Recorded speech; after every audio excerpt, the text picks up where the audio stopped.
Liberalism has very good intentions.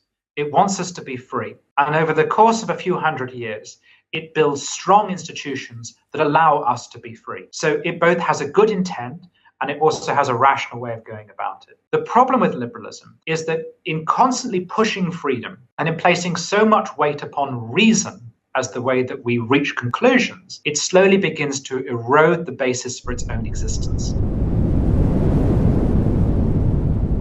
I've just got back from Italy and I've managed to evade all of the culture war stuff, basically not being on Twitter or social media for a full week.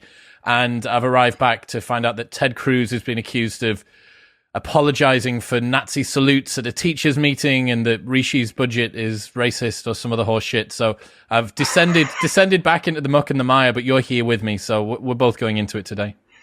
It's a pleasure. It's a pleasure. Why are you interested in tradition? I'm interested in tradition because I'm trying to find different ways to live. I think one of the problems with the modern world is we're encouraged to live in the present and we're encouraged to live for ourselves. And one of the great things about tradition is it does the complete opposite. It compels you to look backwards, to root your identity in the past rather than the here and the now. But it also compels you to submit to something other than yourself. Now, that might all sound creepily medieval, and many people just hearing that will think, I don't want any of that. But that's what's so radical and revolutionary about it. And living in a democratic consumer society as we do, the wonderful thing is you can choose the past you look back to, and you can choose the things to submit to. But either way, I'm just interested in living beyond the here and the now, and all those things you've just described, which are so temporary and fleeting and very often distracting. There's a blog post by a friend called David Perel, and he identified that the Lindy effect, which is how long certain ideas and pieces of art and books and stuff stay around, you can presume that however long they've been around for, they're going to be around for that much longer. So the classics are the classics for a reason. 1984 has been around for, 80 years or so now. That may continue. We can expect for at least another 80 years moving forward. But he identified that almost all of the content that everybody consumes on a daily basis has been produced within the last 24 hours. That it's the most un-Lindy world that you could imagine. Right, yeah. And isn't it extraordinary how we have never had so much information at our fingertips, yet it feels harder to learn and to retain information? I don't know about you, but I can, in the course of a day, learn so much, and by the end of it, have forgotten all of it. So it's not just that a lot of what we're bombarded with is nonsense or passing or fleeting. It's also our inability to retain it. Whereas those big things, those big central ideas, which partly because they've been around for so long, we slightly resist and kick against because we think we must always be doing something new. But those big ideas, they stick because they're powerful and they're easy to remember and they're embedded in the culture, so you can't escape them. Is it an allure of novelty? Do you think that's why people always presume that new is better? Yeah, it's definitely. It's partly human condition, the desire for something new, but also selfishness. And we all want to be the creator of our own world. We all want to feel like we're writing our own story, that we're in power and we're in command.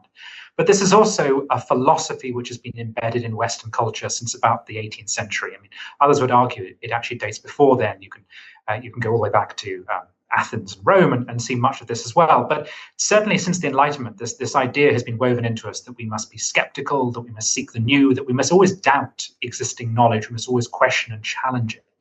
But I think in the last sort of 20 or 30 years, that's been, we've entered a period of hyper-skepticism, hyper-novelty, where partly because it's the ability to do things new is at our own personal fingertips, we're really encouraged to do that. And we've become allergic to roots. We've become allergic to things which hold us back and constrain us and limit our options. So we're producing a new kind of man that wants novelty all the time. And one result of that is that some of us, you asked the question at the beginning, why am I interested in tradition? Some of us are looking for the novelty of consistency. I quite like now things which never change. So I like to go, there are certain galleries I like to go back to just to see the same paintings. One reason why I'm drawn to church is because I go on a Sunday and I hear the same thing. Unfortunately, those institutions are themselves attracted to novelty and feel they're letting themselves down by not embracing novelty. So we get history being rewritten, we get churches rethinking their liturgies. But I think they're wrong, because actually many of us crave the novelty of consistency. Is it trite to say that letting go of the wisdom of the past and presuming that we can recreate the things that took thousands and thousands of years of the smartest minds on the planet to slowly culturally evolve, and whatever was left over definitely had some wisdom in it. That to me seems like sort of flogging an old horse. Like, yes, obviously that's the case. The fact that we've had so many different iterations of societies, whether that be on the individual level, on the local level, regionally, nationally, globally, whatever, whether it's culture, spirituality, health, bonding, family, all of these different topics. To say that, to me, seems really, really obvious. Is it, or is it not? I think it's striking how when people do attempt to produce novelty, they produce things which have been said before or which everyone else is saying. So, and I mean on both left and right. So whenever so many right-wing tracks and so much right-wing thinking today, I've heard before and has been said before, particularly in the 19th century in the wave of industrialization. So many complaints: we're not having enough kids, men are effeminate, women dominate society. Well, these are terribly old conservative complaints. So I think I'm just really struck by how we keep coming up with the same stuff. And likewise, in this great era of cultural novelty now, I'm really bored with it because people just say the same things. Society is racist, society is sexist, everything on TV goes over the same subjects. And yet, with each iteration, we're told it's groundbreaking. And you wonder how much ground has actually been left to break, how many glass ceilings there are yet to break through, because it just feels like we went through that ceiling 20 or 30 years ago. We're just doing it again for the thrill of it. You say that the West is at war with its own history. Modern culture encourages us to examine our ancestors with skepticism, even contempt. Why? Why does it do that? Partly, it's an inheritance of this 18th century skepticism, the desire to start again, which is reflected in the French Revolution and all revolutions since, which are this idea that we have got this baggage hanging on us. And we need to get rid of that baggage. And that if human beings were unencumbered by the past, they would be pure, they would be noble savages who would reach moral conclusions based not upon anything that was lumped onto them, not upon this sort of rucksack put on their back full of stones of old ideas and old sins, but instead they would reach good conclusions through reason and debate. So there is to a certain extent a huge faith in human beings at the heart of this, the idea that we don't need the past.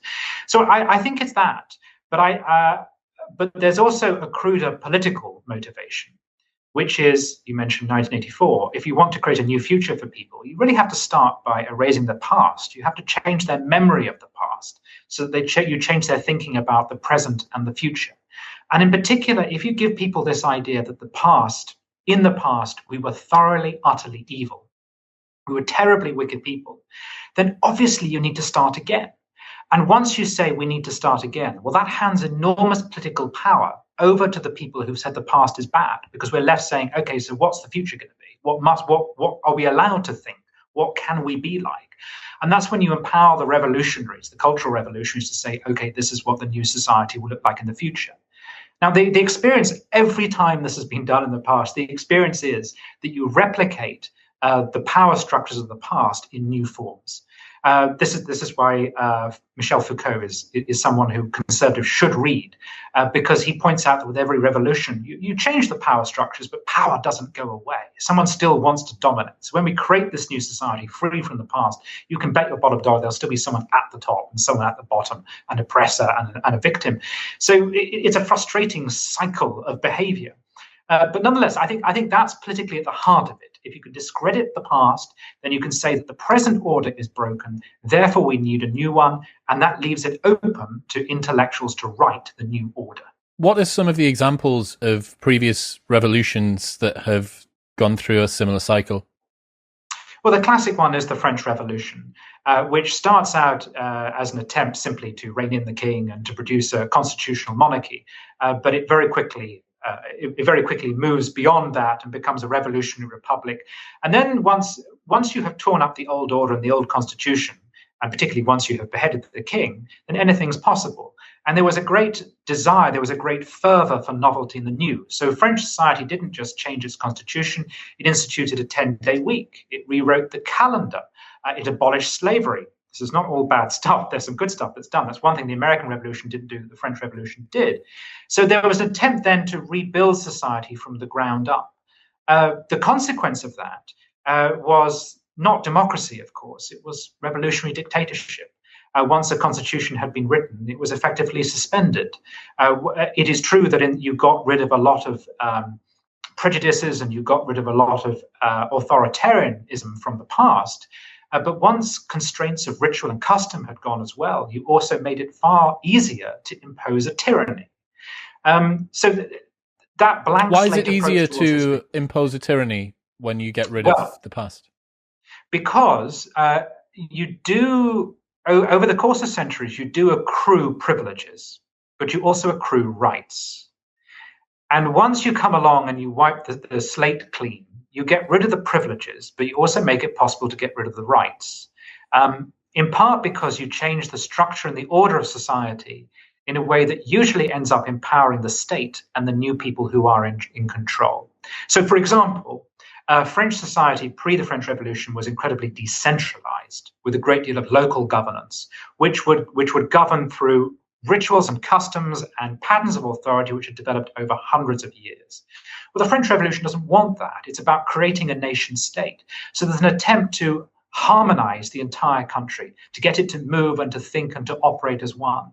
So you could say that's a refreshing, bold thing. I mean, we as modernists, we as children of the modern world are encouraged to think in terms of nation states, and that would be a liberating thing because the individual is now part of a nation rather than just some local area.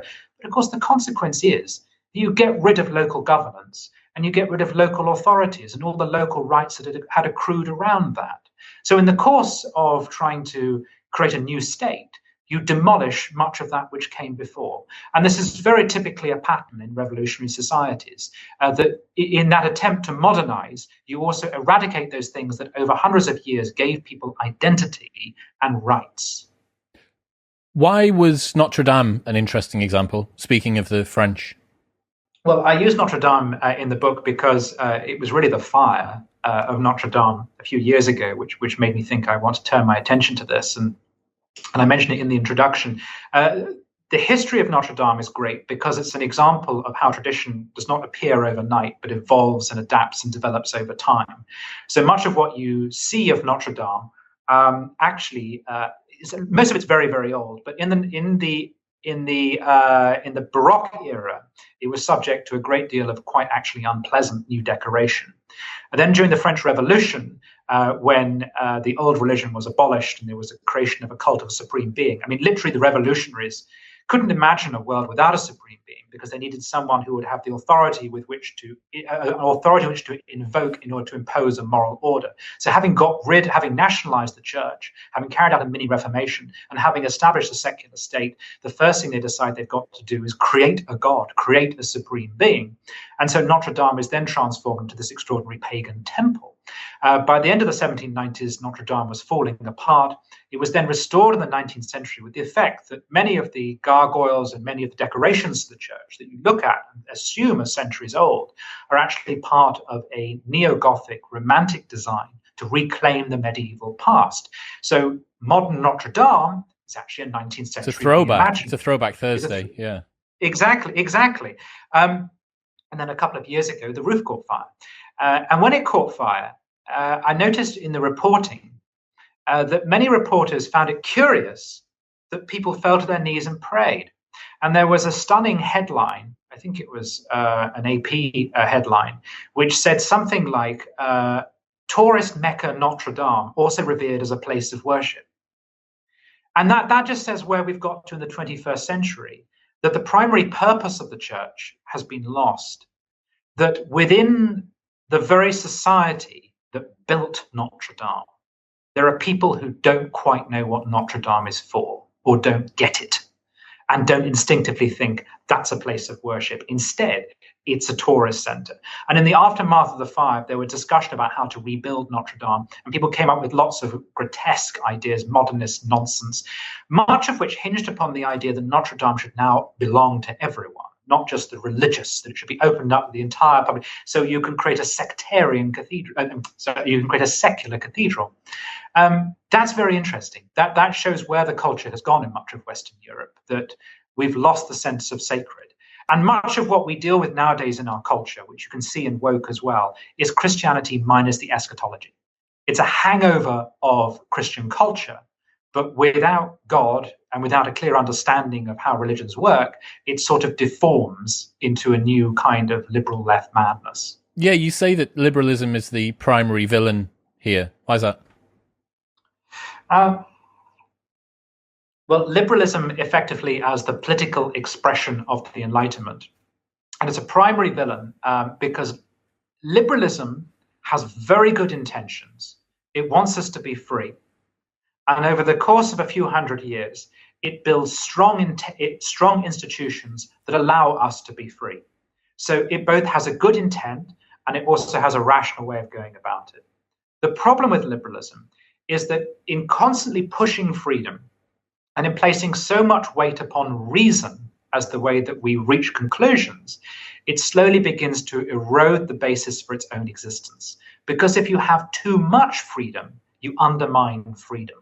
The man who eats too much, who has the freedom to eat too much and gives way to that passion, ends up becoming so physically sick that he is unwell.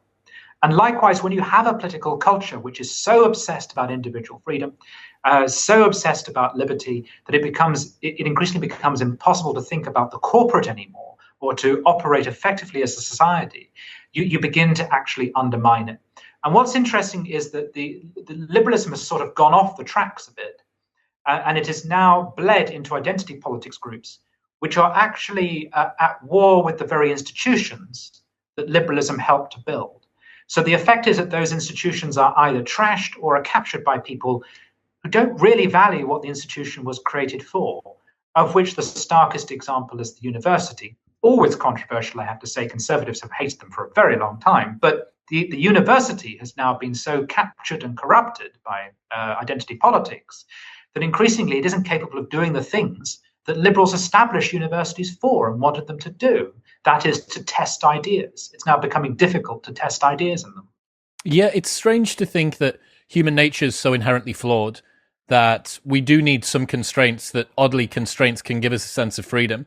And throwing everything out of the window means that you need to wake up on a morning and choose what it is that you're going to do. How am I going to spend my day? Yeah. Am I going to lie in bed and smoke weed and play Xbox and order Deliveroo, or am I going to fly to Rome, or am I going to... those are the two options that I have in my life. It's smoke weed and play Xbox or fly to Rome.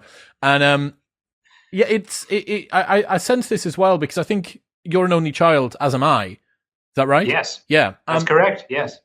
And I think that one of the reasons why you were quite attuned to some of these things is the extra sense of individualism and perhaps atomization that comes with having a very small family structure.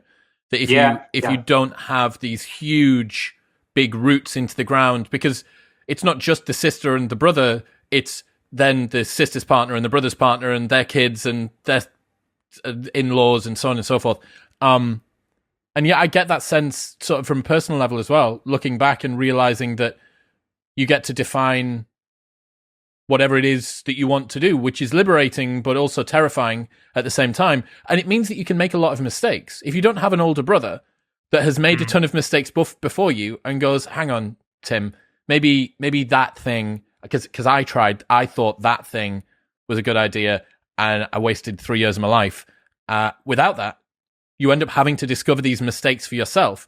And a lot of what we need to do in life is you can achieve an awful lot of success by simply avoiding failure. But the vast majority of the things that you need to stop doing is just not fucking up. And if you manage to get that right, you've probably gone pretty far. But the freedom opens up those problems. Yeah, I'm not giving away anything here because I mentioned this in the book. So, but I had a difficult relationship with my father, and morality / common sense is very often transmitted, and it's transmitted down the generations, particularly between fathers and sons.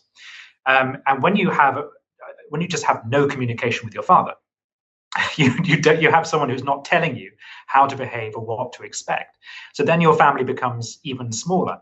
And I was fortunate enough that my family stayed together, but of course other people have broken families where that transmission between father and son doesn't take place at all. And you can get to a point, there's an Italian thinker, Massimo Recalcati, I think his name is, who argues that actually we've reached a point where, because that transmission has already been broken, you've now got people who didn't even have the information to transmit it. So you have a generation which is completely divorced through several generations from that original learning that fathers were supposed to pass down. So So if you have a difficult relation with your father, it makes it all the harder. But also, yes, if you're an only child, if you have a small family, as I do, you edge towards older age, and you become aware that what was once liberating and freeing is actually a prison. Because unless they invent robots that can look after us in old age, I am going to get to old age unmarried, without siblings, and there's going to be no one to look after me, right? So we need to be embedded. Now, I, for instance, became a Catholic for religious and spiritual reasons, but it serves a utilitarian purpose as well. I have something to do with my time. I have somewhere to go on a Sunday. If I am old and alone, I will be visited by the priest. When I come to die, I will be given the last rites. You should not sign up to a tradition purely in order that things will be done for you. That would be a very cynical way of doing it. But my point is that these traditions serve human needs, and over hundreds of years, they've worked out how to look after the lonely and how to provide a family for people who don't have one. Yeah, but you're talking about liberalism being part of the villainy here, but conservatives aren't fantastic at retaining tradition either. No, they're not. No, and part of the problem is that the Conservative Party with a capital C exists in order to preserve whatever status quo it inherits, partly because it is the party of the establishment. So if the status quo is liberalism, and if the establishment are all liberals, then you're going to get a Conservative Party that actually isn't terribly conservative. And that's what we've had for about the last 20 years. The Conservative Party has really aped New Labour. I like Boris Johnson, and I like where this government's going. I think this government might be a change of direction, but only because the public has changed the status quo with Brexit. This is the thing about Trump and Brexit. They came from the public saying, whatever this system is, whatever this order is, we don't like it anymore. So clever conservatives are adapting to reflect what the public thinks. But in their heart of hearts, conservatives just don't like rocking the boat. And if the order is liberal, that's what they will defend. I noticed that you spent a fair bit of time researching genitalia and circumcision. Yes. I did. It's funny how you can go down a rabbit hole, isn't it? I did get drawn to. I was drawn to it because it's the starkest example one can think of an identity being imprinted upon a child at birth, and the most controversial one. Now, I'm talking, of course, about male circumcision, because I think female circumcision is in a different moral order. Although some of the arguments against male circumcision can apply to female circumcision. But fundamentally, the idea that at birth the child is marked as belonging to a tribe, and that mark communicates not just identity, but also moral order. Although it is physically done by Jews and Muslims to the boy, it is also, of course, spiritually done by Christians to girls and boys, because they are marked through baptism in a very similar way. And of course, baptism of water is meant to replace the literal circumcision of the flesh. Is described as the circumcision of the heart. So I chose it because I wasn't just being prurient. It is the starkest and most controversial example of identity being imprinted at birth. And I understand why people have difficulty with it, but I also, in researching it, came to understand why it's so important to people. Why? Well, in some cases, it's a historical, cultural thing that because there were attempts to wipe it out before, some people feel a responsibility to keep it going. Because it lends them identity and belonging, and also because in the Jewish faith is a covenant with God. It's more than just identity. It also marks, it connects you to Abraham, it connects you to the past, to the history of the Jewish people, and it conveys a moral order that you are born to be a good Jew. You are born to maintain this covenant. And therefore, it is a stamp of belonging. And when you are part of a people who there have been sincere attempts to eradicate you, physically eradicate you, keeping that culture going is so much more important. And you often find that among groups that have been subject to attempted genocides, that the culture speaks for them. And they need to keep it going because it's proof that they have survived against the odds. Were there any other rituals or interesting identity-related branding techniques that you noticed during your research? Oh, I find the Chinese ritual called Zhao Zhao, which is practiced after a baby has born. I was actually told about by some friends who are of Bangladeshi descent, so it seems to have spread throughout East Asia. It's the idea that shortly after birth, you lay down objects in front of the child, and the child is encouraged to crawl towards one of the objects, and whichever it picks up tells you what their personality or what their chosen career will be. And what I love about this is I was told that the parents stack the game. So first of all, the parents get to decide which objects are laid down. Now, there are certain traditional objects you're supposed to put down, but people will put down things like stethoscope to show doctor, they'll put down calculator to show accountant. And if there's any risk of the child crawling towards the wrong thing, like a makeup box or something like that, they will entice it towards the profession they want it to do. So although in some ways that's utterly cynical, I think that speaks to how much of our identity is pre-chosen. There are things that can overcome it, genetics and circumstances and personality. But so much of the modern world is wrapped up in this silly idea that we invent ourselves, and we really don't. I mean, just you and I, our language, our gender, the color of our skin, these things over which we have absolutely no say, predetermine a lot of what our lives will be like. And in much of these rituals, they're just being honest about that. I had Robert Plomin, behavioral geneticist, on the show a couple of months ago, and he has done the largest twin studies in history.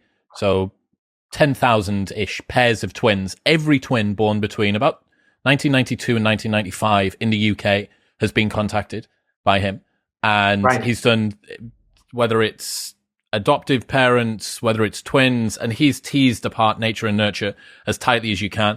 And he ended up doing a study to work out what difference the choice of school makes to your child's outcomes in terms of education and also in terms of earning once they get out. And when you end up controlling for the area that people live in, so the friend groups that the children have outside of school, it's between 1% and 2%. So all of the move, we're going to change postcodes, we're going to pick up a move because this state school's got better UCAS performance or whatever, all of that stuff, horseshit. 1% is the difference. And as he says, genes do not predetermine, but they do predispose. That if you have a child that's going to be a musician, you can force them into being a doctor and you'll find them like twanging the stethoscope. And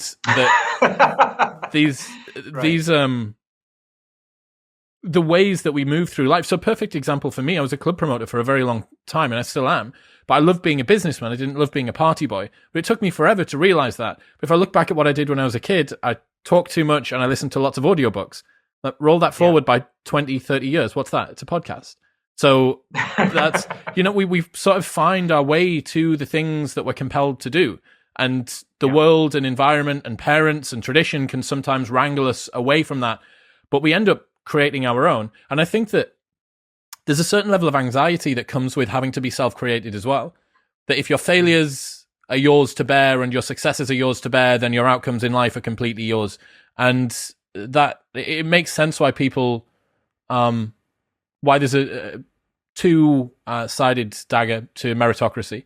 That it's not very nice to feel like if you are dealt a bad hand in life or if you end up with some poor luck, which ends up occurring, that was somehow your fault or it's your job to get over it. I'm not saying the solution to that is a victimhood mentality, and quite the opposite, but I can see why that would be uncomfortable to hear. Mm-hmm. Well, I think the modern anxiety about genetics nicely touches upon some of those contradictions within liberalism, because on the one hand, if we are going to reach conclusions based purely upon scientific method, then there is a great deal of evidence that favors genetics. So you think there would be a consensus around genetics and genetic studies.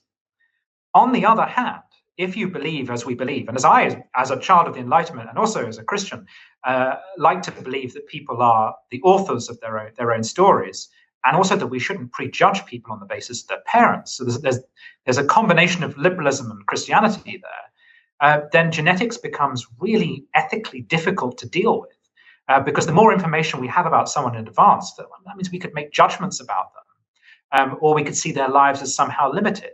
So you have a tension in liberalism between a weight of scientific evidence and the actual ethical demands of liberalism, that we are the authors of our own story.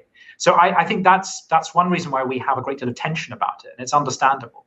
And then you get on top of that the modern egalitarian impulse that says that regardless of genetics, or regardless of even of your own efforts, we ought to have a more equal outcome. Or if we don't have an equal outcome, then that's possibly because of some bias or prejudice or misfortune that we need to correct.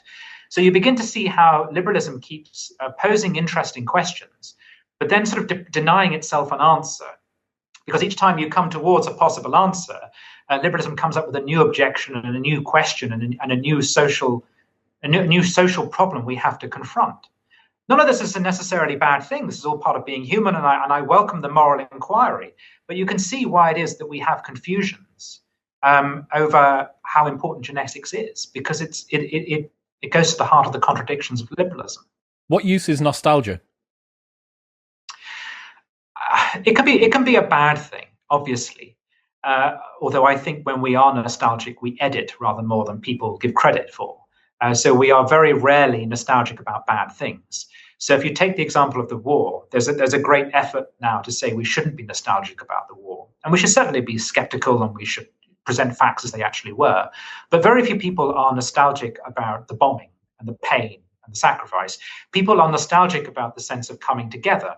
So in other words, nostalgia can be a way of writing a moral story out of the past. So I'm upfront about nostalgia not being necessarily exact history. Rather, it's an attempt to engage with the past that pulls useful lessons out of it. And for that reason, I think nostalgia can actually serve a moral purpose. Yeah, it's an interesting one, thinking about the last, year, 18 months or so, with statues being taken down, and all around Florence and Rome, as I've spent the last week, there's some pretty uncomfortable lessons and stories there, but they hold on to them. And I'm not sure that the same can be said for the UK or the US holding on to its history. What's your thoughts on the danger of deleting or unpersoning figures from history and some of the statue-related debacles we've seen recently? I am not unsympathetic, partly because some of those statues you'll often find are quite modern. So in the case of the United States, a great number of Civil War statues are not from the Civil War period or immediately afterwards. They're actually from the 1950s and 60s. And they were established in order to support segregation, as it was at the time. So there are examples of statues which actually we shouldn't be nostalgic or rose-tinted about. They actually were put up in order to make a racial or political statement. Plus, some of those figures that were up, like Colston in Bristol, were actually pretty unpleasant. And they were regarded as unpleasant at the time. They were controversial at the time. And the idea that the public space is unchanging and unchangeable, I find pretty strange. There's no reason why you shouldn't change it. But I object for several reasons. One is a democratic one. I don't like the idea of small groups of people saying we need to change the public sphere without asking others. And when they do that, they very often misunderstand what it is people like about public places. One of which is, as we mentioned at the beginning, the novelty of consistency. A lot of people didn't know what those statues were of. A lot of people hadn't heard of Edward Colston. They just liked the statue. And the meaning of that statue can change over time. So a classic example is the statue of Baden-Powell was targeted. Well, people aren't nostalgic for Baden-Powell because they support his views about empire or race, or his unusual approach towards the raising of young men. They're nostalgic because they were in the Scouts themselves. And that's what Baden-Powell represents to them. So I don't like this undemocratic thing of rewriting people's history. But I also think there's a risk that you end up creating a very simplistic binary approach to history where you say there was a bad thing and it got fixed, and there's no in between. But the reality is that history is a process of people arguing and debating, getting things wrong, changing their minds, etc., etc. And sometimes it can be useful to have the entire historical record on show. What are you going to do with the founding fathers of the United States? Some of whom owned slaves, some of whom supported slavery, some who were against it but didn't want to get rid of it, some just didn't state a, well, some we don't have a great strong record of their views on the subject. What are you going to do with people who didn't oppose something that should have been opposed because it's so morally awful? So you end up creating a history that jumps from oppression to Martin Luther King.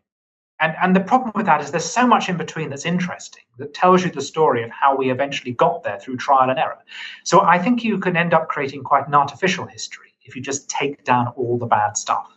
Is there a potential that if you rely on tradition, or if you hold tradition up too highly as a virtue that we need to keep a grasp of, that you're going to end up not having to call people that did things, mean things, bad things in the past to account?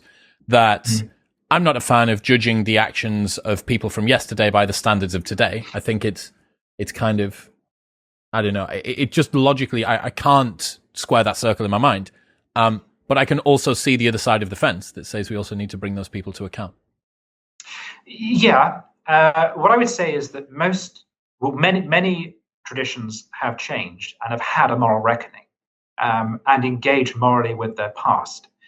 A classic example is the Catholic Church. The Catholic Church does not change doctrine or dogma, but it has changed its views on many subjects in the way that it does things. Its views on slavery have clearly developed and have changed, and it has held itself to account over that. It's doing it now slowly over child abuse. People act like it's not. It is. It very much is. And it will change culturally as a consequence. So many traditions do exactly that already. But of course, if you take a blind approach towards tradition, if you choose just simply to revere something without interrogating it, there is a risk that you will end up perpetuating the oppressions of the past. Of course, there's a risk of that. But I think most sophisticated traditions don't do that and are very self-conscious of their limits. At least the ones that have survived generally are. What did you discover about the traditional roles of men and women and the family? Because that seems to be one of the real flashpoints at the moment. Yes, it is. It varies across the world. And that's an important thing to bear in mind. One mustn't assume that your tradition is the only way that things are done, and they're not.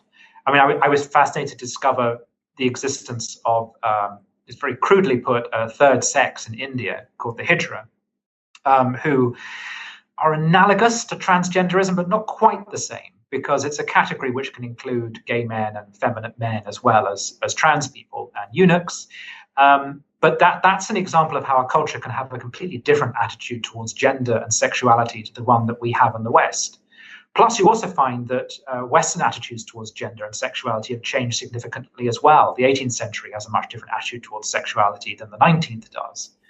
And also there have been shifting attitudes towards the role of women and their authority within the household. I was fascinated to discover that in the wake of industrialization, as men move to the city and they start to have children out of wedlock, the Catholic Church begins to shift its views away from the idea of men as the moral head of the household to women as the moral head of the household. And the church begins to promote things like marriage counseling. And that's when you get the explosion of the veneration of the Virgin Mary, and you get new ideals of matriarchal leadership. So the really interesting thing is how it has altered over time. That said, until fairly recently, in the West at least, there have still been clear feminine and male archetypes, and those seem to be under some degree of assault. And I understand why, and those archetypes can be deeply oppressive. If you obsess about men being manly men, well, how do you categorize people who are not manly men? And gender can end up becoming a performance, which is oppressive and restricting, and no one wants that. It can be deeply mentally unhealthy. Nonetheless, the idea of ideals or archetypes, I think, is useful. And the attempt to throw them out is very dangerous and unhelpful. So, for instance, you don't have to think that men are better than women to say that men can have moral virtues that are masculine, such as courage, such as strength, such as chivalry. And if you take away those virtues from men, knowing men as I do, we'll just become slobs. And not just slobs, we'll probably become women-hating slobs as well, because men are like that. So I think that the nature of masculine and feminine has altered over time. But what I think is novel now is the attempt that you can get rid of these things, and that actually being a man might actually be some sort of original sin. Yeah, without a firm place to stand, I see a lot of the masculine subcultures online, whether that be MGTOW or Red Pill or Black Pill or incels or whatever. It's a lot of men trying to find a place in the world, the ones for whom the traditional positions in society or in a family, that those don't exist. Okay, well, what is there for me now? And this is, I guess, one of the common excuses or reasons that's given for why we have this. We have this collapse of religion. There are no more grand narratives to make us feel like we are connected to those around us. We don't have ritual. We don't have anything sacred. We're losing a sense of awe, its connection to the wider world, and dread about the fear of so on and so forth, all of this stuff. But you see this replicated on a cultural level as well, outside of religion. You see that there are things that people need to bind them together. So it sounds like a lot of what we're going over here is just explained by Chesterton's fence. Where's the nuance beyond just wide-eyed longing for the past and wanting tradition back? Where's the nuance? Well, first of all, as I've said, we now live in a consumer society. So the joy is that you can choose your tradition. And I think you're going to get shopping. And I'm seeing that a lot among my friends. I've got friends who've converted to the Orthodox Church, who've become Copts. I've had friends who have decided to leave London and go to the countryside and to raise poultry and things like that, and to live much closer towards nature. So I think people are finding their own way and their own practical way of making tradition work for their lives, for themselves. I see it in the flowering of literature of people like Jordan Peterson. One of the striking things about Peterson is that he just tells us things that 20 or 30 years ago were taken for granted, and they are received by people as though they are novel. They're really not, but they're very helpful to people. And I think also, I mean, just to go back to what you said there about men and women, I think people need self-respect, and men in particular need self-respect. And I think there are certain rights that are linked to sex and to gender identity. And we have a very strong idea of women's rights and what women are owed, and they are owed those things: respect, space, and the right to advance and all that. But we've eroded what men are owed. And I think some of what people are looking for is self-respect. There is a sense that men have the right to be independent, to stand on their own 2 feet, to have dignity, to have a job with purpose. And the loss of that identity is actually the loss of a centuries-old right. So I think people are searching for things that used to in our culture be taken for granted, which they now have to rebuild on their own terms in their own lives, partly because the institutions are not going to give it to them. Why do you think that's been lost for men? Why do I think it's been lost for men? Partly because of economic and social change, because of changing patterns of work, which doesn't favor men, the loss of blue-collar jobs, things like that.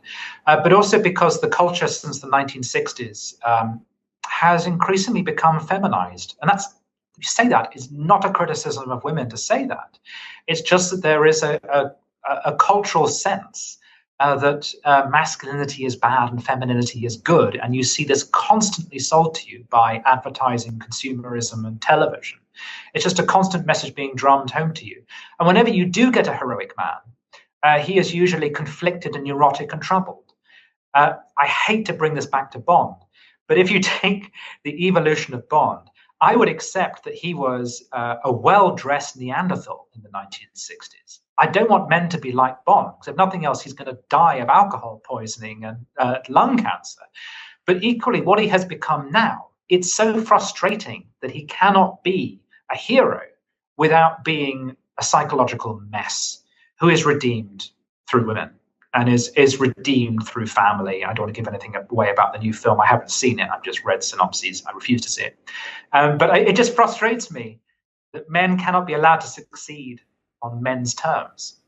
Yeah, there's an interesting parallel with children's TV that I think gets brought up a lot as an example, that if you ever have a competition between the boys and the girls will always be a little bit more cunning and perhaps a bit more meek, and the boys will try and push the rules and be boisterous, and inevitably the girls, because of their quick wit, they will always end up winning. And this kind of is a very consistent archetype that you see in children's TV shows. And right. Yeah, I'd never thought of that. I'd never thought of the fact that you can't just have the classic hero, the classic masculine male hero anymore, that is able to save the day because of hard work and temperance and virtue and courage and fortitude and resilience and grit and blah, blah, blah. You can't have that. It has to be a part of some twisted, that needs to be the other side of the coin to some deficiency that he has, and the deficiency often is fixed by a woman. It's the difference between the Adam West Batman and the contemporary Batman. Right? We don't just Adam West Batman is right. Okay, but that's that. Okay, the overweight guy staggering his way through fistfights with pow and blam. I mean, it's an unrealistic, silly, and actually, it was quite camp. And it was kitsch.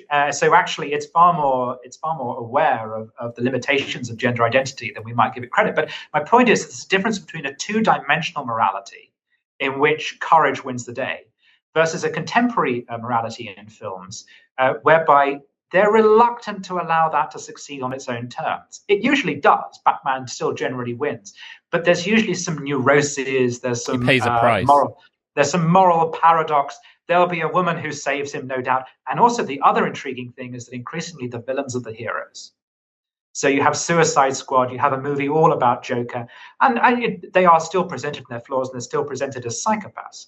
But I find a culture which increasingly venerates bad guys, whereas in the past they were the bad guys. I find that really strange. And it speaks to something about the loss of clear moral compass now, that we're concerned about the victimhood of the Joker. He's the Joker. He's the bad guy. He's supposed to be the bad guy. That is, I mean, what role does culture have here? Because obviously culture is, how would you say, it's emergent, right? Yes, it can be manipulated by people that are in powerful situations, but look at TikTok. Look at the ways that brands that used to hold the power now replicate what the creators that have just been on the scene for 6 months do. So what is culture? Do you see it as a filtering mechanism? Do you see it as some sort of reflection? Is it a magnifier? Is it a catalyst for what's going on? What role does culture play in either perpetuating or eroding tradition? It's all of those things. A part of me cynically thinks it's primarily about making money, which it is. I remember when I wrote a book about Hollywood some time ago, I spoke to someone who had tried to sell an anti-war script to Hollywood during the Iraq War.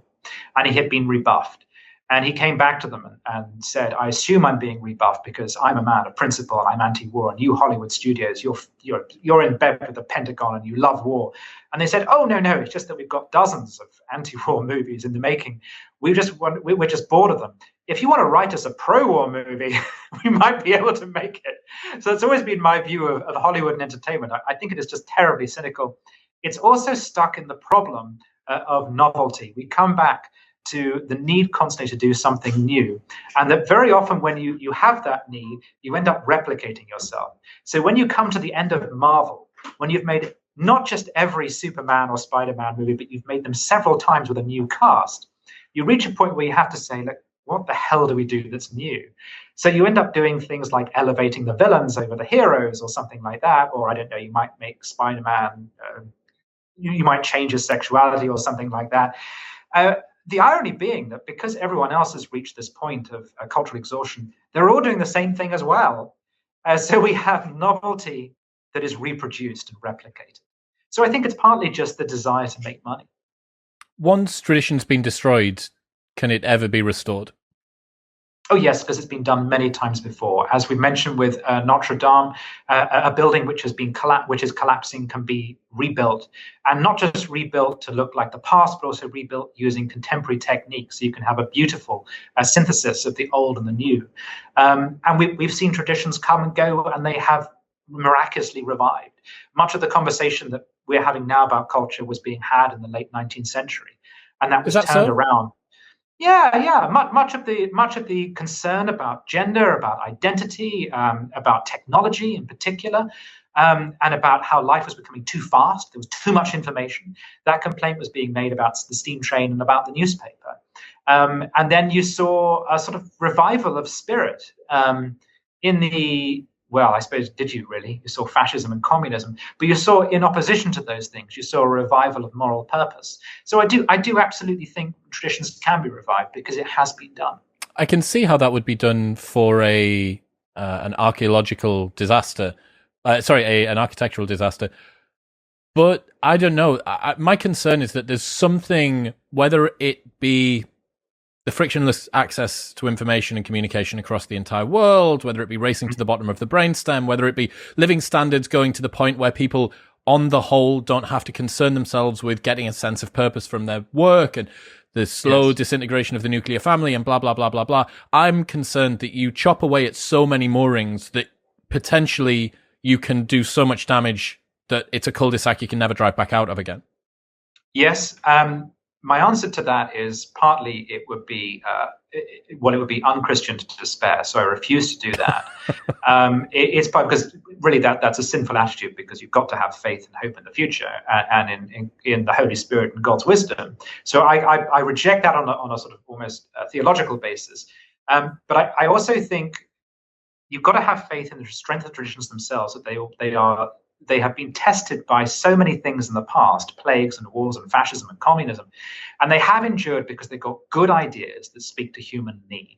And those needs don't go away. I mean, even if you have a leisure society, there still is a need to be productive. There still is a need to fill your time with something. And that can be filled with craftsmanship and with artisanship. And the other point I'd make is that it becomes different. I agree with you, something has changed in our society because so many institutions have collapsed. Information has been democratized. There is so much of it. And the way our brains actually work has altered in the last 20 years. But that simply means that we then have to actively choose to step outside of this new order and go and do something else. And just in the course of writing this book, I had to read so many things I'd never read before. And it was like being back at university. And for a year, there almost was no TV, no internet. There was just good old-fashioned books. And not only was it an intellectual feast and a joy, but I also physically felt better. You actually find that old forms of living, they actually have a physiological effect. And I'm convinced that I think lots of people, almost like getting bored of McDonald's, will get bored of this lifestyle, will look back, and they'll find waiting for them this treasure trove of traditions and customs and rituals to enjoy, which have been designed to meet these desires that we have. Yeah, I think that's certainly something you're seeing at the moment. Do you predict a tradition counterculture coming at some point soon then? Yeah, I think it's happening. I think it's already happening. It's happening within religious circles. It's happening within the Catholic Church with the revival of interest in things like the traditional rites. So I can only speak to those areas of life which I know about myself. But I see it taking place there. And I see it in the conversations that people are having about culture. It's so fascinating that culture seems to have trumped economics at a point at which we really ought to be concerned about whether or not we can keep the lights on. People are still tearing their hair out over things like statues. And that's both a depressing thing, a frustrating thing, but in some ways a good thing, because I think people have realized that it's not all about material questions, that there are bigger cultural and spiritual things that really matter and possibly even are more important than money. And the return of those fundamental questions, I think, shows that the human species is in the mood to revive some things. I hope that people that resonate with that sort of a message realize that they're not on their own. The number of guys and girls that I've got that I'm friends with, that work for me, that I've podcasted with and I keep in touch with, so many of them are yearning for this same sort of thing. Perfect example. I have a buddy out in Austin who's just bought a ranch, which is 4 units down from Ryan Holiday. So it's probably about 100 miles away from it, but it's only however many units down. And I was saying, hey man, I can't wait to come out and visit you. How are you spending your weekends? What can we do? Should we go wakeboarding or should we go and have dinner? And he said, well, actually, man, like a lot of the time on a weekend, we spend building fences. We put fences up, we hoe the ground, we do this sort of stuff. And my first reaction was, dude, like, tell me and I'm in. Tell me and I'm in. And you think that's the most indigent laborer, the lowest of the low sort of job. And I'm choosing to do that in my leisure time. I'm choosing to go out of my way. Why? What is it that's compelling me, that's drawing me toward that sort of a lifestyle? You need structure and purpose.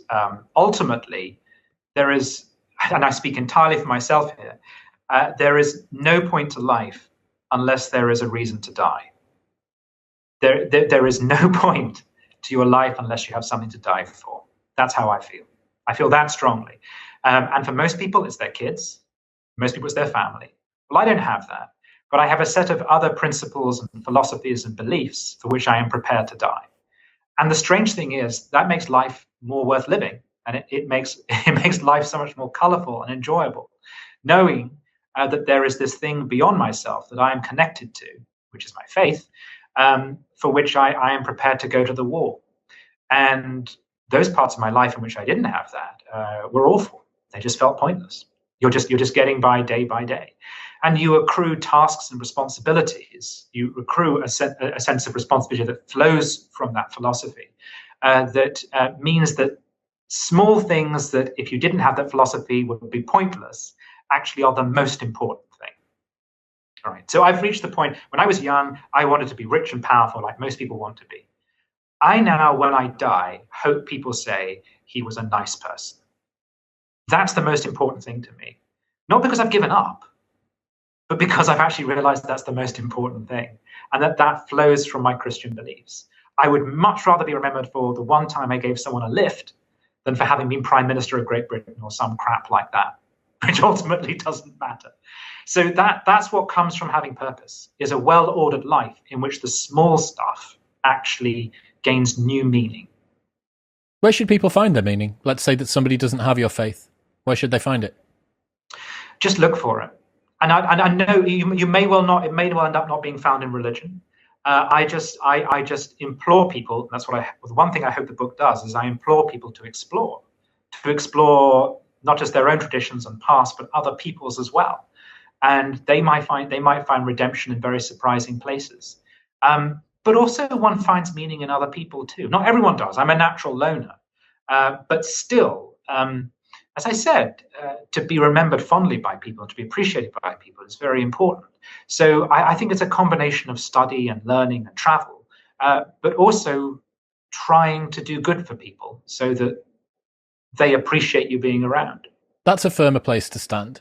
When you think about a lot of the existential ills that people have, it's around the fact that everything feels a bit hollow, and a bit shallow, and kind of fragile, and a bit of a waste of time. And everyone kind of, in the back of their mind, has this fear that what they're doing might just be a waste of time. Yes. And I think that the reason that the family is... that's why it's so pernicious when you think about potentially destroying the family as a source of meaning, or saying that you don't need to find purpose and meaning within the connections that you have around you in your familial setting.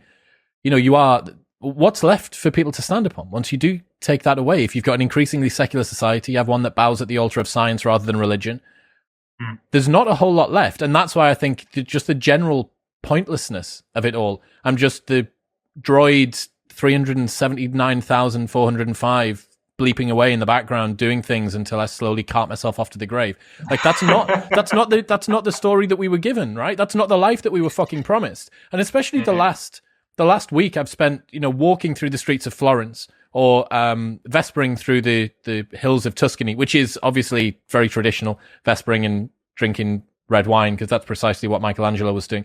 And just doing that and feeling much more connected, seeing a very different pace of life, seeing a much more religious pace of life, seeing people that were really, really connected to their work and found great meaning in their work. Tour guides are a perfect example of this. For the 2.5 hours that you have that tour guide, all that person's concerned with is educating you on something that they know inside out. Some guy that went to university for 4 years to study the city of Florence and its history.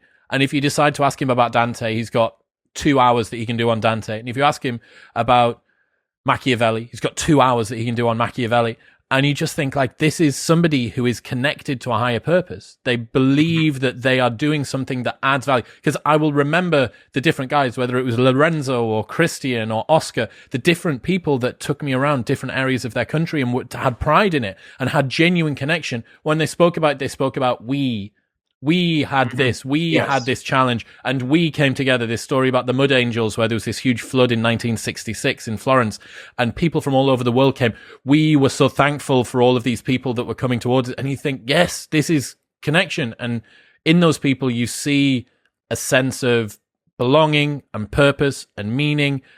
And yeah, it doesn't surprise me that that's the case. And the other thing that I was thinking as I was reading your book and as I was traveling around, yomping around Italy, it seems paradoxical that some people want to totally tear down and reconstruct modern society, and then other people kind of just want nothing to change. But with both of them, the implication is that neither of them are very happy with how things are going right now. That one's fearful of the direction that we're going into, and that one kind of is trying to restrict the changes. Yes. But neither group's actually that happy with what's going on. No. And one criticism I have of that kind of conservatism you just described is very often they are patriots who don't like their country, which I think is quite unhealthy. You have to accept that your country has changed and will change and changed in the past. And it might actually be part of what makes the country good is its capacity to change. So I'm very wary of those sorts of people. But what you described there, that connection to the community's identity, this is really what tradition is. It's the passing on. It literally means the passing on of something. That's all it really means, which means you have a relationship as an individual to what's come before and also what's in the future, which is a brilliant way of rooting yourself. It's not just about you in this moment, not just about you on Twitter or you on YouTube or you having sex or doing drugs and getting the joy out of the moment. You're actually engaged with what's come thousands of years before, and you're concerned that you will be able to contribute something that will be passed on. And people do that genetically through family. That's what family is about. Families have great mythologies about their past. They have great nostalgia about their past, and they pass those stories on. An example of tradition is the football game, taking your son to a football game. You do it because your father did it to you, and you do it in the hope that your son will someday take his son. So in that moment, you're not just in the moment of the joy of the game, but you're also situated in history, a past and a future you don't yet know. And you do get that sense in Italian society, which I think is far more self-confidently happy with its past. Although you're also there in the city of Savonarola and the bonfire of the vanities, where there was an attempt during the Renaissance to eradicate classical learning in the past. So even those highly traditional societies still go through these revolutionary moments. Yeah, there's revolutionaries all smattered throughout history. It's a strange one. It really is. I feel like this is a conversation. Talking about tradition is something that continues to come up. It's kind of like an undertone that seeps through. It's a common thread that I notice through a lot of different conversations, no matter what it's about. Anytime that it's about culture, always brings up the fact that there is a loss of connection to the past, that there is the collapse of religion and grand narratives and community. And I wonder whether the introduction of technology and the increase in our awareness or the visibility of other people's specialness and their ability to communicate information has maybe made us feel like what we have to say is less important. That we realize that there's so much noise that the signal we thought that we had, our voice moving forward is wanting to try and create a body of work that we're genuinely proud of, let's say, or wanting to raise a son or a daughter or have a family in a particular, or be a member of a community, because the community perhaps now is so large and has access to so many more people that you see as being so much more competent than you are with so much more expertise, that what's the fucking point? Like, why? Yeah. What have I got to add? What have I got to say that's going to contribute to this? So if that's the case, why don't I just try and win the game by the lowest common denominator, the lowest hanging fruit that I can? I'm going to use audience capture. I'm going to limbically hijack the people that are around me. I'm going to be more manipulative. I'm going to just try and chase down to get much more shallow senses of success. Because what can I actually contribute that's of any genuine value in a world with 7 billion people, all of whom can talk to each other? Well, a completely different circumstance technologically and culturally, it would be so-called Dark Ages Europe, in which there are monks producing illuminated manuscripts that almost no one in the rest of the population would be able to read, and which may only be seen by a few pairs of eyes. But why do they do it? They do it because they are curating, celebrating, and transmitting a culture of value and of virtue, which they believe in, partly because it has a moral purpose to it. So I, for instance, I'm not saying it's the same, but I've written a book There's a huge amount of effort that goes into that. Prior to that, I would be very much a social media person on Twitter. Well, you can, in the course of 5 minutes, become famous on Twitter. And you can also, 5 minutes later, be destroyed by Twitter and never heard from again, except there'll be an ITV program in a few years' time about whatever happened to. So you can rise and fall so quickly. But a book is a completely different process involving loads of people, a long time, editing, showing it to friends, contacting experts. So I think it's partly about the nature of the cultural production. If you're on Twitter or Instagram and that's where you're trying to get noticed, it's actually easier, but it won't have a long-term effect, and you won't be read by generations to come. Whereas I always think one of the reasons why I still do books and why I prefer, actually, if I'm honest, writing for print newspapers than I do for online, is because I have this fantasy that the product will still be available in 100 or 200 years' time, that it'll be sitting in a library or an archive somewhere. And that some invading species or some future telekinetic person will read it and find it as fascinating as I do, an illuminated manuscript from the 12th century. The Lindy effect's a hell of a drug, all the way down. Tim Stanley, ladies and gentlemen. People want to keep up to date with what you're doing. Where should they go? Oh, they can go on to timothystanley.co.uk or just buy the book. Buy the book. It's very good. Whatever happened to tradition, history, belonging, in the future of the West will be linked in the show notes below. Tim, thank you so much. It's a pleasure. What's happening, people? Thank you very much for tuning in. If you enjoyed that episode, then press here for a selection of the best clips from the podcast over the last few weeks. And don't forget to subscribe. Peace.